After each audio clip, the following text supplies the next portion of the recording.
primary in California's 11th state Senate district got a little more interesting recently in December than in March of last year, and then in March of this year, the Democratic incumbent has picked up a primary challenger with a very interesting platform, and we wanted to know more about her. She's kindly agreed to come on the program. Again, Jackie Fielder is a candidate, a challenger in the 11th District State Senate race, a Democratic primary, and she joins us now. So first of all, Jackie Fielder, thanks for coming on the program. Thank you so much for having me. And secondly, not to put you on the spot, we can get into details, but what should, if you had 30 seconds to tell our viewers what you'd like them to know about you just to start the conversation, what would it be? Yeah, so I'm a proud Latina and Native American woman. I teach at San Francisco State in the College of Ethnic Studies. I got involved in the No Dakota Access Pipeline movement, specifically around banks and their financing of oil pipelines. And as a result, I co-founded the San Francisco Public Bank Coalition, where for the past few years, we've been working on statewide and local legislation to establish the first municipal public bank in the country here in San Francisco. I am a union member. I am a renter. I'm not accepting any corporate contributions from corporations or the real estate lobby or charter school advocates. And I'm fighting for single-payer health care, a Green New Deal for California, tying teacher pay to the cost of living, and expanded worker protections, among a list of other policy ideas. But I am a challenger and a first-time candidate, and I am now coming out of the primary with 33% of the vote. So we're moving on to November.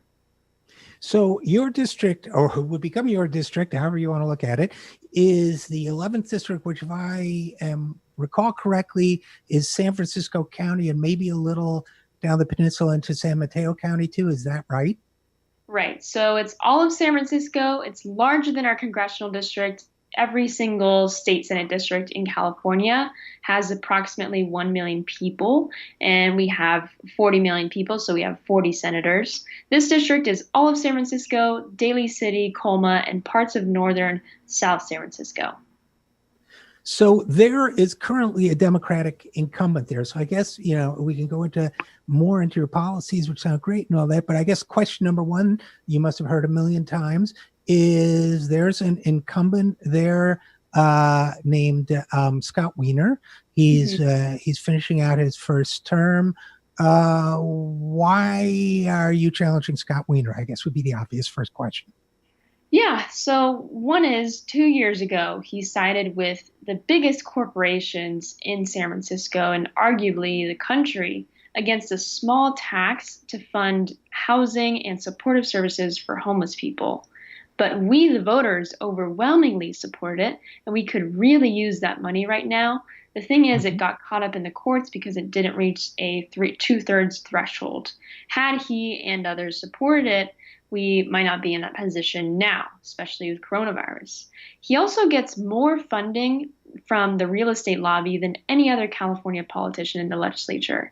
He's also backed by Chevron and PG&E, and I, on the other hand, don't accept any contributions from those interests. Proud to be backed by California Teachers Association, Affordable Housing Alliance, San Francisco Tenants Union, and largely just pushing for the issues of everyday people that are feeling the crunch, especially now. So you're clearly, I don't know his record that well, as well as I've looked at yours. I get the sense that homelessness is a key issue for you, as well it should be, as well as a number of other, what we call progressive or left issues. And I'm big with you on that. If I could just explore the issue of housing for a second, just to pick one, Jackie Fielder. I saw that that your opponent was endorsed by California YIMBY, which, yes, in my backyard. It's always struck me, but I love your thoughts on this. It's always struck me that YIMBY, which is basically a movement that says let's deregulate the construction of housing in certain ways big in California, big in San Francisco area, struck me as being basically saying the market will take care of it if the regulators get out of the way, as opposed to focusing resources to the people who need it most. Am I off base there? Yeah, I mean, there are people, there's a spectrum, I think, among YIMBY movements and among a lot of different groups, but the senator is of the belief that, you know, if we deregulate the housing and land use regulations, then the market will basically fulfill the need that we have, which is just not true. We know that the housing crunch is really felt the worst by people who are low income, who are obviously unhoused, and people of moderate incomes, even.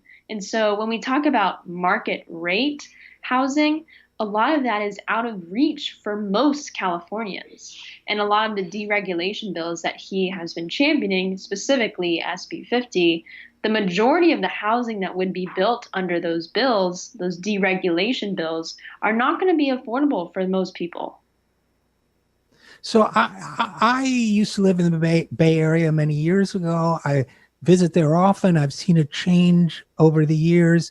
And it seems to me, and then I'll get off housing. Don't worry, we'll get into other subjects. But it seems to me that it's basically on the way, if it's not there already, that unless something significant is done, it's just going to drive out. It's going to become unlivable, uninhabitable because of rent costs and housing costs to people who aren't, of the 1%. And it seems to me that's part of the crisis. And the other is that a lot of people are unhoused right now, partially because of that and for other reasons. So, I appreciate your focus on this issue. And if you have any last words on that or final thoughts on that, that's fine. Otherwise, we can move on to other topics as well. No, But any absolutely. close? Housing is probably the biggest issue in California. For me, I just last year was spending nights on friends' couches and sleeping in my van sometimes because housing is just so ridiculously expensive here. And that's been a long time coming. The thing is, we need a radically different approach to California's housing crisis that the current people in power, including this senator, haven't been able to deliver. And that means we need to address the fact that the inequalities and concentration of wealth into the hands of developers that are always going to maximize profit and build really for markets that are global. They're multimillionaires and even billionaires that they are building for. And so, what we need is to really ground the topic of housing in a human rights discussion. Housing should be a human right next to food, next to education. It shouldn't be a vehicle for investment, for maximizing profits. And so the market based approach that our current senator is currently championing and has been for a long time isn't working. It didn't work before coronavirus and it's not going to work afterward. We need to commit serious investments in the form of a $100 billion California Housing Emergency Fund, because the crisis demands a crisis investment.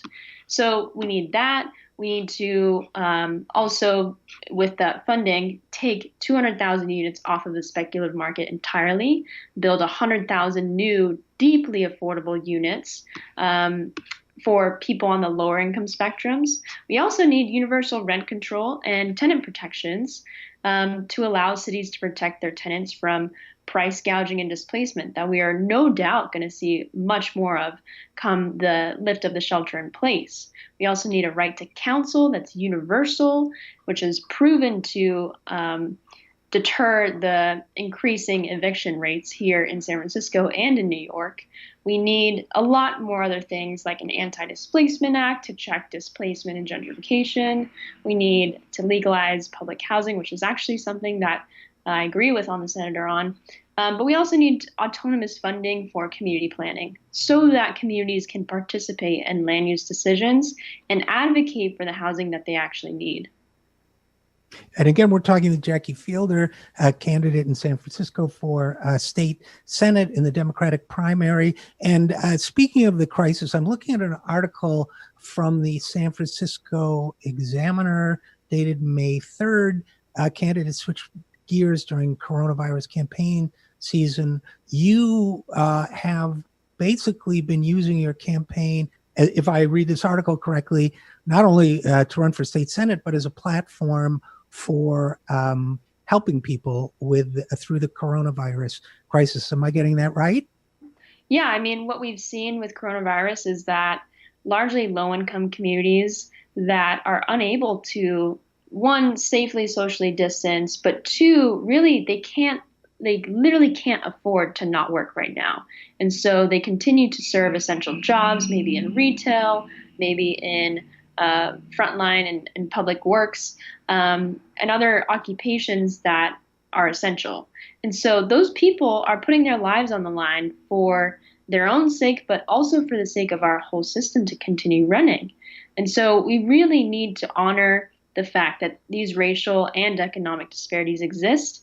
And the government honestly has failed to protect people adequately, meaning equipping or requiring corporations and employers to equip their employees with adequate personal protective equipment, including masks, and have not instituted safe practices around social distancing. Um, and so what happens is we have a gap, and we need to make sure that the communities hurt the worst by coronavirus right now have the best shot at not getting infected. And that means doing what we can with what we have. And what we have right now are a team of UC Berkeley scientists that have been churning out 200 gallons of hand sanitizer every single week. We have Supervisor Dean Preston's office, who's been coordinating distributions all over the city. And we've been a happy participant in that distribution process. And so that's what we've been doing, as well as handing out masks, working with other community organizations and individuals in the community, in the Fillmore and the Bayview, and hoping to go elsewhere around the town. And again, we're talking to Jackie Fielder, state Senate candidate in San Francisco. And Jackie, I want to talk for a second about your endorsements, because I talk to a lot of progressive challengers, especially primary challengers, and there's always this attempt to kind of portray them as maybe not having a chance or being fringe. And you're a member of Democratic, or you've got the endorsement anyway, Democratic Socialists of America and Our Revolution, or I think of them, My People. But sometimes people try to say, well, I think you know what I'm trying to say about marginalization. But you've also got the California Teachers Association, AFT Local 21, former Mayor Art Agnos, David Campos, who is the chair of the, if I read this correctly, the San Francisco Democratic Party, bunch of supervisors in different districts, and so on, state senators. So how, it seems to me like that's a pretty broad an impressive array of endorsements for someone who's challenging an incumbent Democrat. Why do you think that is, if I'm reading it correctly? Yeah, I think it's largely because my opponent has been on the wrong side of tenants' rights issues, of affordable housing, again, being the most real estate backed politician in the California legislature. He's also been an advocate for charter schools before even he became senator. He's endorsed Marshall Tuck, who was a charter school candidate for state office, and he's supported a lot of different candidates at the local level who are either, one of which was extremely transphobic, a number of other endorsements that haven't really won, actually, but represent more of the establishment, more corporate Democrat arms of California and local politics. And so the endorsers, I think, understand what's at stake for California, not just our district, but California is home to some of the largest corporations in the whole world. We have Google, Facebook, Uber, Lyft, obviously the Salesforce and Salesforce Tower. All of these gigantic, honestly, tech corporations and also financial institutions. We have Wells Fargo here, Bank of America. We are the fifth largest economy in the world, and we are such an engine for this country. We are, for that reason as well, ground zero for wealth inequality in the state. And so all of these orgs understand what is at stake, not just for the people here, but for the entirety of California politics. Sacramento, I was talking with someone the other day, Sacramento is so far away from Los Angeles and San Francisco, and they, as a result, get away with a lot there. There's a lot of lobbyists just swarming the town. It's hard to tell apart the lobbyists from the legislators because there's often a revolving door between them. And that has real impacts for fracking, which still goes on and the governor has still permitted in California. For obviously poverty, we have the highest rate of poverty in the whole country. We have more than 40% of the nation's unsheltered population. We have all of this wealth and, ideas and innovation, but we also have some of the worst problems that for some reason we can't deal with. And a lot of these people, I think, that are backing my campaign understand that if we really want to tackle the political structures that stand in the way of everyday people and a just world, a just society, then we need to take it down from the top. Okay, well, I have my last question for you, Jackie Fielder, is a two-parter. Number one, if the San Francisco Examiner is right, Wiener has a big money advantage over you. So part A, can you overcome that? And part B, where can people go to find out more about your campaign and potentially maybe help you address that issue? Yeah, exactly. Like I said, he is one of the most real estate backed politicians in California, also supported by charter schools, also doesn't mind taking money from PG&E, benefiting from Chevron ads, and so there's really no line with him. And as a result, like with many California politicians, he has upwards of $1 million in the bank account today. Our campaign in the primary only had 2 months of field to really get our name out. I'm a first time candidate. We went from literally 0 to 100 in just 100 days.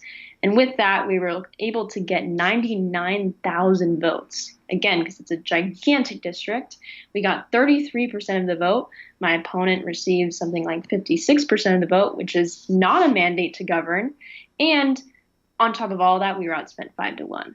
And so we can close that gap. We really just need you, the people that are going to take up the mantle that so many progressive candidates have taken up across the country. And this is somewhere to really shift the country. This is the capital of the Democratic Party here in San Francisco. California is the largest economy in the world. This is one of the largest legislative districts in the country. And so we need to really show that it's people that are going to overcome these gigantic real estate interests, these gigantic other corporate interests. And we really need you, no matter if it's $3 or $20 or $50 or so on. For us, the maximum contribution limit is $4,700. So we like to joke around and say it's endless. And so anything, absolutely anything helps. All right. JackieForSenate.com is where people can go? Yes, and it's FOR. FOR for Senate. Okay. Well, Jackie for Senate, Jackie Fielder, state Senate candidate in San Francisco. Thanks for your stance on the issues and thanks for coming on the program. Thank you for having me.